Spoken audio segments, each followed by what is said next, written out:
Hello, my name is Matthias, and welcome to the FPL Scope and my team selection video for Game Week 11.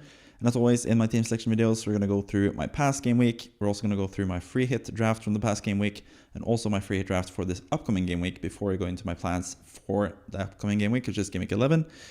So yeah, let's just go straight into it with my GW10 score, which was 50 points, which wasn't the best, but it was okay. It was enough to get a green arrow up to 731k overall. I did 2 transfers, which I was really happy about because I managed to do Salah in and use him as captain, and he got 9 points, which means 18 points for me as captain. And I also sold Haaland, who only got 2 points. I did sell Haaland for Raul Jimenez, who did not look that good. I kind of regret that transfer already, but not selling Haaland, but buying Jimenez because his fixtures aren't really that good as well for the long term. It was more short term, especially this fixture at home to Brentford. I thought they were doing better. But Jimenez was just not that good in that game, sadly. But Salah delivered. He managed to help me get a green arrow, and yeah, pretty happy about the game week just for that reason. The only other player really that scored points for me, apart from Cunha, who got 6 points, got an assist, was decent once again. The only other player that scored for me was Morgan Rogers, who I started once again, even though a lot of people benched him. He got 9 points, could have had more as well, had a really nice pass to Watkins. That should have been an assist, but just a poor finish from Watkins, who sadly blanked for me once again. So yeah, overall, not the best game week. Had only 3 players return, the rest of them blanked, but in a game week where a lot of other managers struggled, that was more than enough, if it's considering I had my captain get the biggest haul as well for my whole team. So yeah, happy with the captaincy decision. I also had one more player who got double digits in total as well. That's Semenyo on the bench, but playing against Man City, I just didn't really think to start him. But maybe that should be a consideration currently, because I don't think Man City have been that good defensively. We saw against Fulham earlier this season that they let in a lot of chances, and we saw that again against Bournemouth. Teams can attack Manchester City this season, and they seem a bit fragile defensively. So I don't think this fixture against Man City is the worst now, as it has been in the past, because I think Man City are kind of weakened, and they also are still an attacking team that leaves a lot of space in behind. So yeah, maybe I should take that into account next time, but I think I would have benched Rodgers most likely anyway if I had started Semenyo. So yeah, I would have only gotten one more point from that. I might have benched Mbeumo actually because he played Fulham, which was a tough fixture for him, which as predicted, he's kind of struggled in that game. But yeah, all in all, blanks from the rest of my team. Fabianski 2 points in goal. I could have had Sanchez as a starter, and I was really happy to see Sanchez concede that penalty from Man United, because if he had saved that penalty and gotten like a 15-pointer for the first game week that I benched him after I brought him in on the Game Week 6 wildcard, I would have been pretty upset, especially after Fabianski failed spectacularly the game before, or the day before, in a game against Nottingham Forest, where he was not looking the best basically in that game. Trent, once again, failing me 2 points. Not too happy with him. Lewis as well, struggling to produce currently. Gabriel Magalhaes as well, struggling to produce. Both of those guys blanked. Lewis with 1 point, Gabriel with 2 points. Lewis didn't even start, got only 18 minutes, which is the downside to him, I guess. But yeah, I still think he's going to be decent for minutes. So I'm not too worried about him long term. Palmer blanked, which is kind of sad to see. He's also got a slight injury now, which could be a problem, but he also has a really tough fixture the next game week. And I did manage to get 10 points from him in Game Week 9, so not too unhappy with the transfer of Palmer either. Rodgers, I talked about already. Watkins missed that big chance that I said. Apart from that, didn't really create too much in his game. And then Raul Jimenez, who had a pretty poor game against Brentford as well, is the final guy. Cunha looked, once again, really, really good. Really happy about him, bringing him in for Game Week 9. He's returned both game weeks in a row now, and just looks like a decent player overall. On my bench, also had Mikolenko with 2 points. He blanked, conceded really late against Southampton. Could have been a really nice player for me to start as well. I think, in hindsight, I probably should have started him, because I think Everton should have had a clean sheet from that game. So yeah, I was kind of happy to not see him get a clean sheet after all, because I wasn't going to get him into my team in the end. But yeah, that was basically it for Game Week 10, 50 points. Pretty happy with that, but it could have been better, including what I try to do every single week, and that is select a free hit draft for every single game week, just because some people are free hitting each and every game week, and I want to give those guys who do that some content, because not a lot of people are doing free hits every single week. It's usually saved for those really popular free hit weeks, and I think personally this could be one of the better free hit weeks in Game Week 11. But before we get into Game Week 11 free hit, let's see what happened with my free hit in Game Week 10. So yeah, 62 points, Game Week rank of 324k in total for my free hit draft in Game Week 10. Part of that is having Bruno Fernandes with 10 points. Had Cunha as well and Salah as well in this team. Gvardiol in defense, who once again scored a goal. He just keeps scoring goals. Sells in goal as well. The two players that I was really considering as well in my wildcard drafting Game Week 6, Gvardiol and Sells. I decided to go with Lewis and Sanchez instead, which was kind of a big downside to me so far. But both of those guys returned for the free hit projected draft that I had this past week. Itinerary only 1 point, wasn't really too good. Trent as well in this team, 2 points for him. Saka blanked. Arsenal looked pretty bad against Newcastle. Should take that into account. I don't think they looked the best, and I also think Newcastle at home. Newcastle, when they play at St. James's Park, is a really tough team to play. So I should also keep that in consideration. But I did say last week in the team section video that I wasn't too enthused about that pick, but I just had the money available, and Saka can score against the best opponents as well. Palmer was also there with the blank. And then the strikers I talked about, Vardy got a clean sheet, not a clean sheet, but an assist. So he managed to get 5 points as well. Also had Live Life, Love Davis with 10 points on the bench. So it's sad to see him not get into the squad. Would have been really helpful to have him in the free draft. But I did have him on the bench for a reason, because I thought this was one of the better potential chances for him to get a point or get points. And he almost got even more points, because Ipswich were really close to keeping a clean sheet before that goal from Leicester. So yeah, if I hadn't started Vardy, then maybe I would have had Davis in the team, which is kind of annoying because I could have had a lot more points. But anyways, this is just a projected draft. It's nothing that I gain points from actually. But yeah, I guess just having him in the squad in general is good enough when it comes to this, because it's just like a free hit draft. That's not an actual team anywhere, basically. But yeah, 62 points brings me up to 636 points in total for the free hit teams this season. I do this free hit draft thing every single game week. I've done it since game week 2 this season. I also accumulated the score from game week 1, where I just used my own team that I selected because I forgot to do the free hit draft for game week 1. So in total, over all the game weeks, all the free hits drafts that I've done for every single game week, I have 636 points in total, which would have been a rank of 117k overall if I had unlimited transfers, which is not the best, I guess, but it's also not the worst. It is a pretty good rank after all, and it is kind of tricky-ish to select a good free hit draft, because you never know what's going to happen from game week to game week. It's easier sort of to predict long-term who's going to be good than predict for short-term, for 1 week only, who's going to be good. But yeah, 62 points this week. Pretty decent score overall, and yeah, pretty happy with the free draft that I selected this past week. And Fernandes, 10 points, really nice to see, and he's going to be a really important player going forward as well in FPL. I thought he looked really, really good, was taking up really good positions, and yeah, he did score a penalty, but I think he's going to score more open play goals eventually this season as well, so I think he's a pretty good asset. So yeah, with that out of the way, let's look into the Game Week 11 free hit draft and see what I've selected for what I think is the best squad to have in Game Week 11.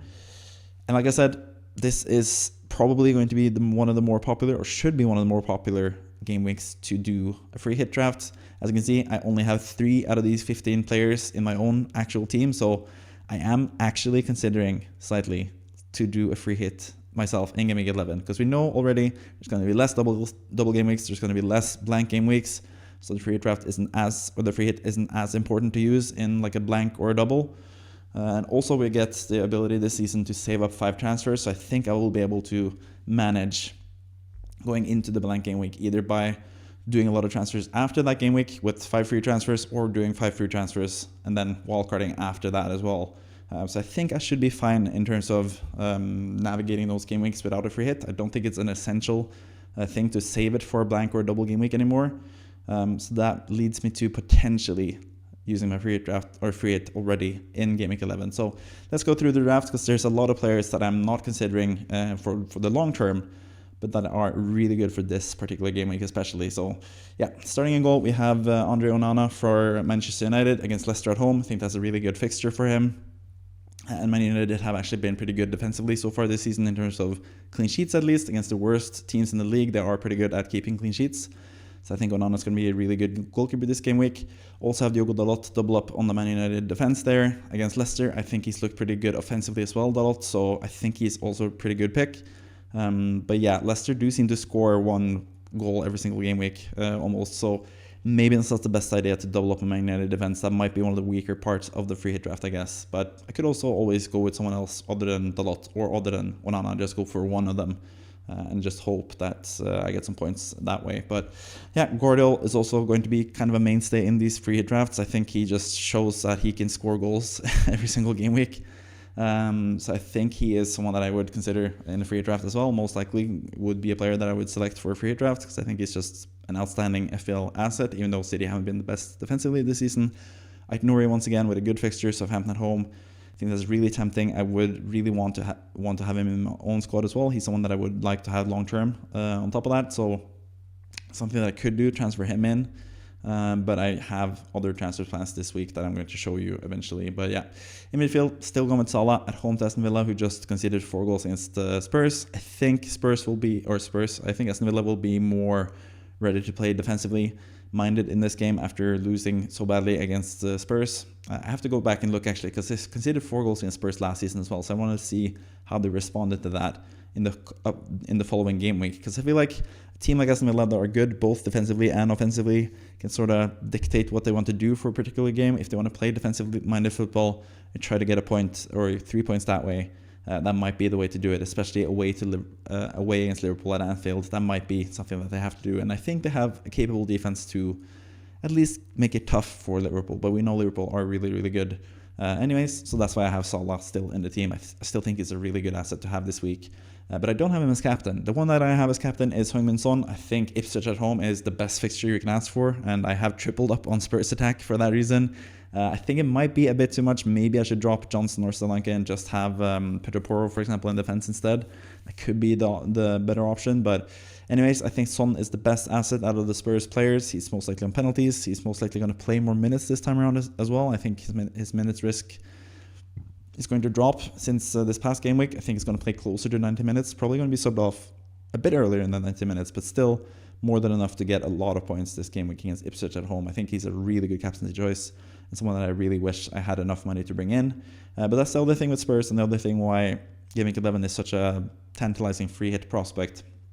It's just the fact that there are a lot of players, for example, the Spurs players, that are really good for this game week. Ipswich at home, which is a fantastic fixture. And then after that, they have pretty tough fixtures. So I don't really like it that much long term. So that's probably the biggest reason why I would do it. And also just because I don't have that many players at all from this team. The Man United players I don't have, Bruno Fernandes, Dalot and Onana. I don't have Aït-Nouri, for example. There's just a lot of players that are really tantalizing this week that I would like to have. The only way I can get them is through a free hit draft, basically. But yeah, let's move on to the next player, which is Bruno Fernandes, the vice captain here, and could even make a case for him to be captain. But yeah, I think he's going to be a pretty good asset for the next 2 game weeks, especially, or maybe even the next 3 game weeks, because they have Everton after that, which is a fixture that Bruno Fernandes historically has been pretty good in. So yeah, Bruno Fernandes is one of my favorite players this game week and beyond. Actually, I think he is looking pretty good now with Man United and their new manager situation. Now with Van Nistelrooy taking over in the interim, having his final game against Leicester at home in this match, and then Ruben Amorim taking over and potentially being able to use Bruno Fernandes in a better way than what Ten Hag did at least. So yeah, I think Bruno Fernandes is really good for this game week, especially potentially also the next few game weeks under Amorim. Still remains to be seen how he does under Amorim, but I think he is a decent asset currently, or a really good asset actually currently. So I could also potentially captain him as well. Yeah, and Mbeumo is also still in the team. He didn't have the best game week this past game week, but plays at home against Bournemouth, which I think is a better fixture for him. I think Bournemouth will try to attack, unlike Fulham, Fulham tried to attack, but Brentford didn't really try to attack. So I think it's going to be a more open game at home for Brentford, and I think that bodes well for Mbeumo, who's just been in fine form. So at home, I think he's going to be a pretty good asset. Brendan Johnson, who's been in really good form for Spurs in general, scored again this past game week from a really nice cross from Son. I think he can score decently this upcoming game week as well. Same goes for Solanke. I think Spurs against Ipswich is just too good to pass up, and tripling up on the offense would be kind of overkill because you don't really expect all 3 to do really good business in that end, but you also would consider 2 of them most likely being contributors to a good score this game week. So yeah, it just matters who you pick out of the 3. Do you think Solanke is sort of like back to fine form now, or is it still him playing more defensively minded as he did in the past 3 game weeks before this past game week in game week 10? Cunha is the final player, Southampton at home. Just a great fixture. He's looking fantastic, and Wolves really need that first win of the season, and I think that's going to come against Southampton. So yeah, Cunha is a pretty decent choice there. I also have Strand Larsen as my as my backup player. I have a lot of money in the bank left in this team. You see the team value is 99.9, so most people should be able to afford this team. Also have Ola Aina against Newcastle at home. I think Newcastle at home, or Newcastle away from home for them, is tougher than Newcastle at St James's Park. So I think Nottingham Forest have a decent chance of keeping a clean sheet in that game. And Ola Aina showed this past game week that he has some offensive capabilities as well. And I just really like him as a pick in general. Really decent bonus point potential for him as well, even if he doesn't score. So Aina comes in, and I also have a Fulham player in Robinson who's also shown his attacking potential so far this season with 3 assists. Fulham have looked really good defensively this season as well, so I think he's also someone worth mentioning in general to have in a free hit team. So overall, I think this free team looks really, really good, especially the Spurs players. I'm really, really envious of anyone that has those players. I was really close to bringing in Johnson and Solanke a couple game weeks back as well myself, but I ended up not doing it, and it looked pretty good for a while. But this past game week, especially with Solanke, I kind of wish I had him rather than Watkins currently. Especially for this game week, but it is really short term. That's why I'm sort of more happy with the free hit draft rather than trying to get Spurs players through the normal method, because I think long term I just wouldn't want to have too many Spurs assets, even though they are the team that has had the best expected goal total in the last 6 game weeks. They are a really good offensive side. They play really attacking football, so they're not by any means bad assets to have, but I think the fixtures that they have is going to make it a bit tougher for them. So long term, not too much of a fan of them, but this game week especially, one of the best offenses and attacking teams in the league against probably the worst team in the league that have been really susceptible to conceding chances. I think that bodes well for a triple up in attack for Spurs. So yeah, the free draft, we'll consider it. Most likely not going to do it. I'm more like 20%, like 80% sure I will not free hit. 20% of me says like maybe I should go for it just to do something different. I feel like doing something different this season in general. So I will consider it, but most likely I'm just going to stick to plan and not do the free hit and save it for later. That's usually what I do, just in case. You never know what's going to happen. Sometimes you get more blank game weeks and double game weeks, where free hit would be more essential to keep, or not essential, but would be more viable to keep. So yeah, I'm still probably going to just stick to having my chips still remaining apart from the wildcard. That's what I'm likely leaning to do, but yeah, I can't say it's not tempting after looking at this team, which is looking pretty damn good for this upcoming game week. But yeah, let's compare it to my own team and see how good this ideal team for Game Week 11 is compared to my own not ideal team for Game Week 11 that I have. So let's go into my team plans for Game Week 11. And this team is looking slightly different, obviously, quite a bit different, because I only had 3 players from the actual free draft, and one of them was Fabianski as my bench goalkeeper. He's going to start for me still this game week, I think. Yeah, most likely. Sanchez is playing against Arsenal, and I think they will concede in that game. So yeah, I think I just have to go with Fabianski. I'm also going to go to that game and watch it. I'm leaving for London by the time you're watching this video, actually. I am in London already, and I'm going to go to the match and watch Fabianski play at home to Everton and hopefully keep a clean sheet, hopefully save a penalty, and just give me a lot of points. But yeah, I think him against Everton at home. Everton haven't really been the best offensively this season.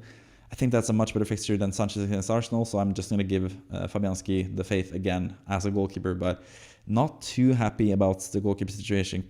I guess it is, because I did select him in my weekly wildcard draft, but I don't really think any goalkeepers are that good, pretty much. But yeah, Trent against Aston Villa at home, one of his last chances to do something for me. I haven't been convinced by him. Sort of the same can be said for Lewis, but I'm not going to sell him most likely because he's a bit cheaper, or quite a lot cheaper than Trent, actually. So let's stick with him. Gabriel Magalhaes, I think it's just too late for me to get rid of him at this point. I think at some point he's going to score goals again and get clean sheets again like he did at the start of the season. It's only a matter of time before that happens, and when Arsenal finally get it together and manage to play proper football without shooting themselves in the foot every single game week, which they tend to do now. But yeah, I still think Gabriel is a decent pick, but Chelsea away is not the best fixture, so I could actually start Mikolenko against West Ham as well. I could do that and hope for a 0-0 game in the not really, because I'm a West Ham fan, so I obviously want West Ham to win, but FPL-wise, hope for a 0-0 draw, boring 0-0 match when I'm actually going to see the game. So yeah, most likely not going to do that. Most likely just going to play Fabianski and stick with my team West Ham and hope that they win, but that's usually not a winning strategy in FPL, but it will be more fun to watch as a fan, at least that way. But anyways, moving on to midfield, I have Salah as captain currently, as it stands. With the players that I have currently in my squad, without doing any transfers, Salah is more interesting as the captain than anyone else, I think. Slightly ahead of Cunha, who I think is a decent option as well, what I'll get to, but But yeah, I think Salah can score in any game week. I think he is sort of mostly, I mean, he has a lot of hole potential as well. He can get 15, 20 points. We've seen that in the past. But he's more consistently like just doing 10 points here and there. Especially this season, a lot of bonus points. Whenever he gets an attacking return, either a goal or assist, he gets bonus points as well. So I think he's a fantastic player to have. So I think it's a pretty safe captaincy choice. But I think this game week is not the best for captaincy for like the main guys. You see, I mean, I don't have Haaland. He would be a decent captaincy choice against Brighton as well.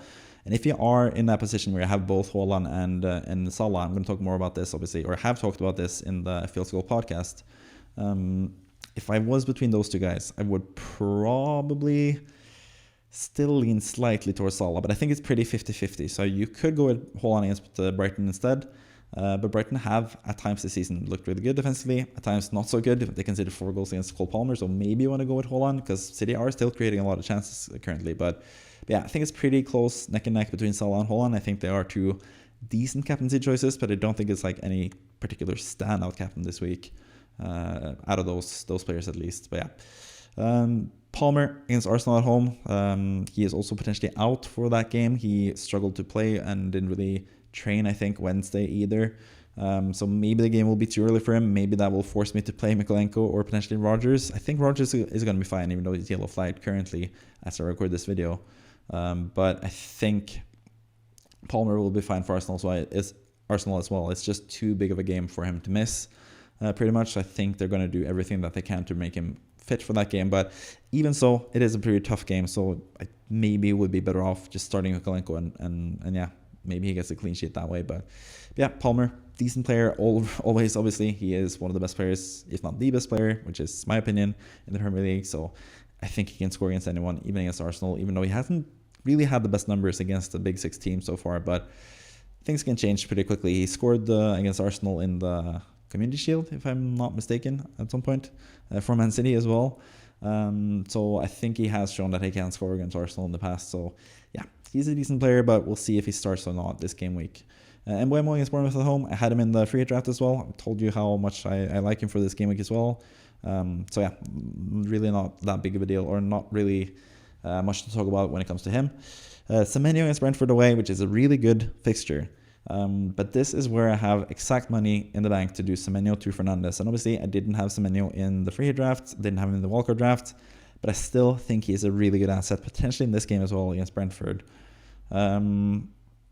Brentford tried to basically defend their way to 3 points last time around against Fulham, scored an early goal and just tried to defend, and then they conceded 2 goals in injury time and lost the game. So I think maybe they will be spurred on to try to play attacking offensive football, and that should be really good times for both Mbeumo and Semenyo. I think Semenyo is still a decent option, but he's also playing quite wide and he doesn't have penalties and set pieces and stuff. So yeah, I think Semenyo is a really good option still.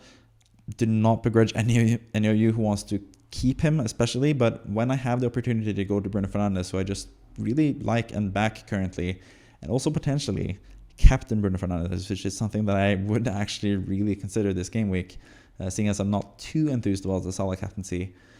That is probably what I'm leaning towards doing currently. Selling Semenyo, which is a good player, buying Bruno Fernandes, and captaining Bruno Fernandes, even though he hasn't really proven the track record this season or even last season to be a captaincy option. But I think currently Leicester at home, the fixture that he has, the style that they play under Van Nistelrooy, positions that he gets into, the confidence he'll get now from scoring his first goal with the penalty this past game week, scoring 2 goals in the League Cup before that as well, against Leicester, I should add. I think it's just a really good asset this week, and I'm really considering most likely going to transfer him in and captain him this game week. So yeah, stay tuned for that, I guess. Just hope and pray that will work out for me this game week. But in his own right, Semenyo is still a really good player. So I get it if you wanna keep him, but currently I'm not gonna sell Mbeumo, Palmer, or Salah. I think they're just too good to have long term. Maybe if Palmer is out like long term or something, but even then I would probably move to Son potentially rather than Bruno Fernandes. I don't know. But anyways, I am still currently looking to do Semenyo to Bruno Fernandes. Might have done it already by the time you're watching this video, because I am recording this a bit early because I'm leaving for London. So yeah, that is my plan currently, potentially, to do Bruno Fernandes in and captaining him in Game Week 11, which is something that I would never expect to have said previously in the season, but here we are. Up front, I have Watkins against Liverpool away. Not the best fixture, but we've seen Watkins and Aston Villa destroy Liverpool in the past, so maybe he can do it again. I think Watkins and Aston Villa are a team that can basically score against anyone, and we've seen Liverpool concede goals lately as well, so could be decent for him, but obviously away at Anfield is not the best fixture, so I wish I had someone else that I could start in front of him, but I don't really see anyone being better than him. Even Mikolenko against West Ham, I think it's a tougher or less chance of points in that game. Cunha against Southampton at home, I think he's also a sneakily good captain to pick as well. I think he's going to be really involved. He is most likely on penalties for Wolverhampton. He's really involved in everything that they do offensively, can score goals, can get assists, and has just looked fantastic lately. So I think he's a priority transfer if you don't have him already. But I have brought him in in Game Week 9, so just really happy to have him overall. I can't really say the same for Raul Jimenez, but he has Crystal Palace away, which is a decent fixture. Also has a pretty good game week in Game Week 12 as well, where I'm going to keep him for that game week. But he is also sort of on his last legs already, because I was not impressed by this past game week, and I think he's going to play just 70 minutes max. Muniz is going to come on and play a couple minutes for Fulham as well, so I don't think Jimenez is the best asset anymore. But for this game week, still think he's going to start, still think he's a viable option. Then on the bench, has Sanchez in goal, which I talked about already. Nikolenko in defense, which I talked about already. Rodgers, who might be injured, but most likely not going to be injured against Liverpool away. I think the fixture is just too tough for him, basically, but could be said, the same could be said for Watkins, but I think I would just have to bench one of the two. And I think currently I would lean towards starting Watkins, but maybe not, because Rodgers has been better than Watkins the last few game weeks. So that could potentially be a potential decision that I have to make between Rodgers and Watkins if Rodgers is fit to play. But yeah, we'll see what happens in the Champions League, and you guys know already from after watching this video what had happened in the Champions League, and that will probably affect my thinking when it comes to Rodgers versus Watkins as well in this team. Then finally, Jacob Greaves in defense, still out long term for a while, I think. I'm not quite sure when his return date is, but he's just going to be on the bench anyways for the foreseeable future in my team. So those are pretty much my plans for Game Week 11.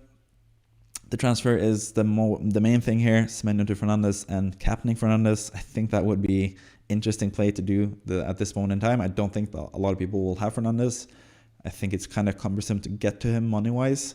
But that's part of the reason why I did do Haaland down to Raul Jimenez this past game week. I could have gone with someone else. I could have gone with Nicholas Jackson, for example, who was a bit more expensive and better long-term than Raul Jimenez. But I did it basically with Bruno Fernandes in for Game Week 11 in mind. And I'm probably going to stick to that, even though it's my only one transfer left as well. I could save the transfer, could stand pat, but I'm still leaning towards doing Semenyo to Fernandes and captaining Fernandes just because I really like the captaincy this week for Bruno Fernandes. So yeah, those are basically my plans for Game Week 11 in total. Hope you enjoyed the video. Hope you liked the content. Please let me know down below if you think my transfer is kind of crazy and my captaincy is kind of crazy, or if you think the free hit plans potentially are even crazier. And what do you think about using free hitting in Week 11 overall as well? Is it a tip that you want to save for the end of the season, or is it something that you just, if you feel good about a game week, you could potentially use it? Please let me know in the comments, and I'll try to respond to every single comment that I get on every video like I usually do on this channel. So yeah, with all of that said, thank you for watching as always. Bye bye. See you next time.